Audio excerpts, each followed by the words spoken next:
Minggu lalu kita belajar bahwa karunia rohani, betapapun beragamnya dirancang untuk menyatukan jemaat seperti anggota-anggota dalam satu tubuh. Namun kita juga menemukan bahwa tanpa kasih, semua karunia itu tidak berarti apa-apa karena kasih adalah jalan yang lebih utama. Minggu ini kita akan menyelami lebih dalam apa sebenarnya kasih itu. Yang bukan sekedar perasaan romantis atau kesukaan biasa, melainkan sebuah sikap hidup yang terwujud dalam tindakan nyata yang paling sempurna terlihat dalam kehidupan Yesus Kristus sendiri. Dan jika kasih sejati adalah gambaran dari karakter Kristus yang harus kita tiru dalam kehidupan sehari-hari, bagaimana seharusnya kasih ini diterapkan dalam tata cara ibadah jemaat, termasuk bagaimana kita memperlakukan satu sama lain saat berkumpul bersama dalam kebaktian. Bersama saya kita akan membahas pelajaran sekolah sahabat yang ketujuh dengan judul Sebuah Potret Kasih yang akan kita bahas dalam waktu kurang lebih 10 menit.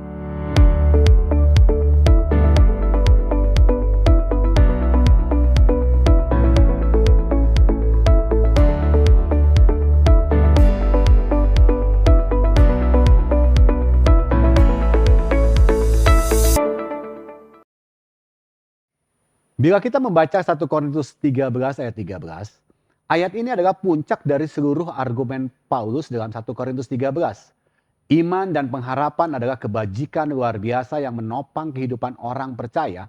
Namun Paulus menempatkan kasih di atas keduanya karena kasih adalah satu-satunya yang kekal dan akan terus ada bahkan ketika iman berubah menjadi penglihatan dan pengharapan digenapi di kekekalan. Kasih bukan sekedar salah satu dari sekian banyak kebajikan Kristen, melainkan fondasi dan tujuan akhir dari semuanya. Di dalam pelajaran hari Minggu yang berjudul Sifat Esensial Kasih, di Matius 24 ayat 12, Paulus menegaskan bahwa karunia-karunia hebat seperti bahasa lidah, nubuat, pengetahuan, dan bahkan tindakan amal yang besar sekalipun menjadi sia-sia jika tidak digerakkan oleh kasih. Kasih yang dimaksud Paulus bukanlah kasih dalam pengertian populer seperti aku suka stroberi atau bahkan kasih romantis pernikahan, melainkan kasih agape, anugerah khusus dari Roh Kudus yang menjadi motivasi di balik segala tindakan kita terhadap Kristus dan sesama. Yesus sendiri memperingatkan bahwa di akhir zaman, karena kejahatan semakin merajalela, kasih banyak orang akan menjadi dingin, sebuah peringatan serius bagi setiap generasi termasuk kita hari ini. Jika kasih hanya dipahami sebagai perasaan, maka setan dengan mudah bisa membuat kita berdalih. Aku tidak merasa mengasihi orang itu lagi. Untuk membenarkan sikap dingin, kepahitan, atau bahkan permusuhan. Namun jika kasih dipahami sebagai komitmen dan tindakan yang digerakkan Roh Kudus, maka kasih itu bisa terus dipraktekkan bahkan ketika perasaan sedang tidak mendukung. Di pelajaran hari Senin, dengan judul Apa yang Dilakukan Kasih, 1 Korintus 13 ayat 4, Paulus menggambarkan kasih melalui serangkaian kata kerja aktif, bukan kata sifat pasif, menunjukkan bahwa kasih lebih berkaitan dengan tindakan daripada emosi semata.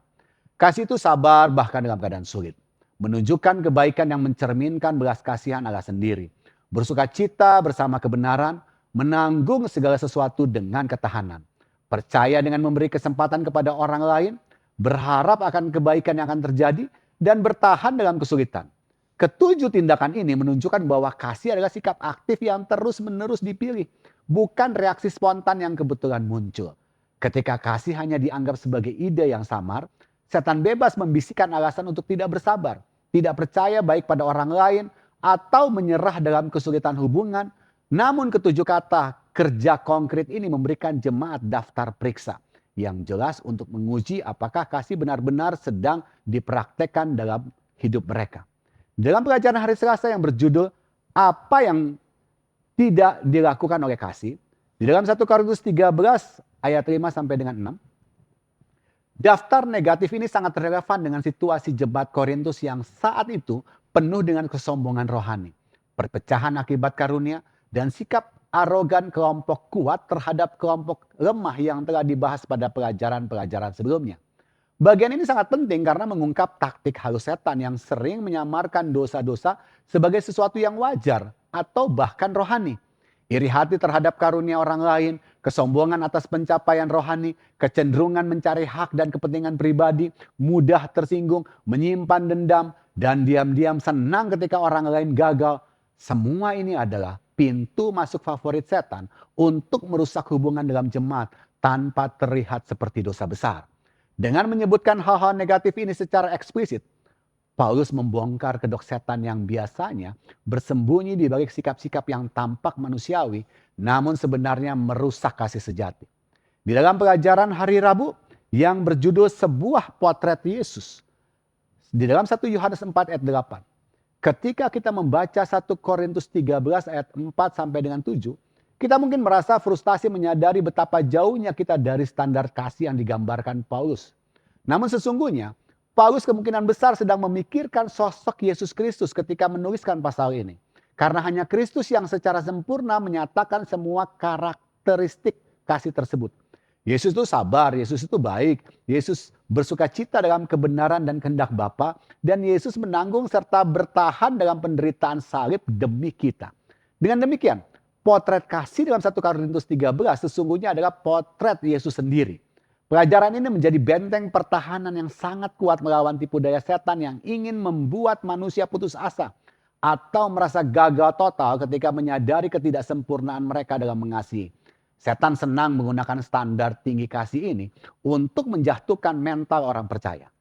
Kamu tidak akan pernah bisa mengasihi seperti itu, jadi menyerah saja. Namun, kebenaran Injil justru sebaliknya.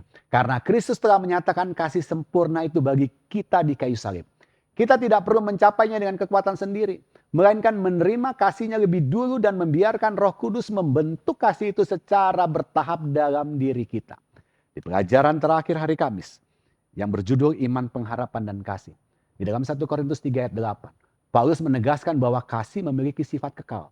Berbeda dengan karunia-karunia rohani lain yang bersifat sementara dan akan berhenti ketika kesempurnaan tiba. Nubuat akan berakhir, bahasa lidah akan berhenti, pengetahuan akan lenyap, tetapi kasih tidak akan pernah gagal.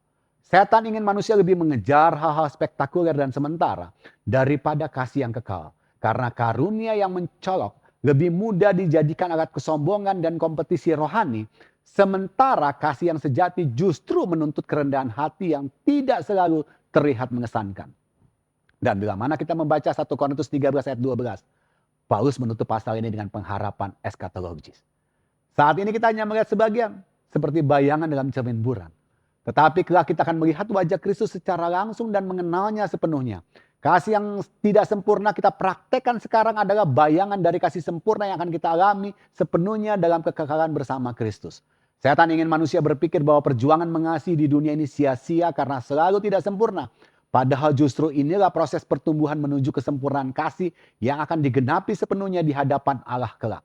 Kesimpulan pelajaran kita dengan judul sebuah potret kasih adalah Paulus menunjukkan bahwa kasih bukanlah emosi yang berubah-ubah, sikap dan tindakan yang digerakkan Roh Kudus yang terwujud dalam tindakan-tindakan konkret seperti kesabaran dan kebaikan, sekaligus menghindari sikap-sikap merusak seperti kesombongan dan dendam.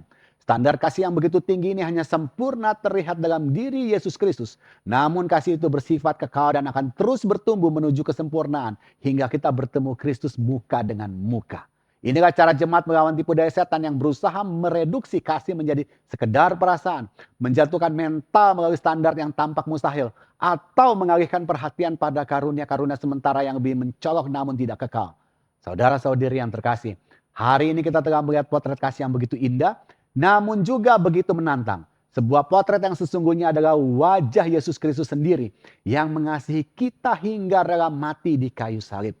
Setan ingin kita percaya bahwa kasih semacam ini terlalu tinggi untuk dicapai. Sehingga kita menyerah dan membiarkan hati kita menjadi dingin seperti yang diperingatkan Tuhan Yesus. Namun hari ini, marilah kita berhenti sejenak dan bertanya pada diri sendiri. Sudahkah aku bersabar dengan orang yang menyakitiku?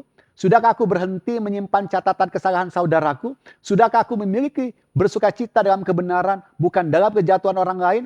Kasih sejati bukan tentang kesempurnaan instan, melainkan komitmen harian untuk membiarkan Roh Kudus membentuk hati kita seperti hati Kristus. Marilah kita berkomitmen mulai hari ini untuk mempraktikkan kasih yang sabar, yang murah hati, yang tidak mencari keuntungan sendiri, bukan karena kita tidak mampu dengan kekuatan sendiri, tetapi karena Kristus telah lebih dulu mengasihi kita dengan sempurna dan Ia sanggup memampukan kita mengasihi sesama seperti Dia telah mengasihi kita.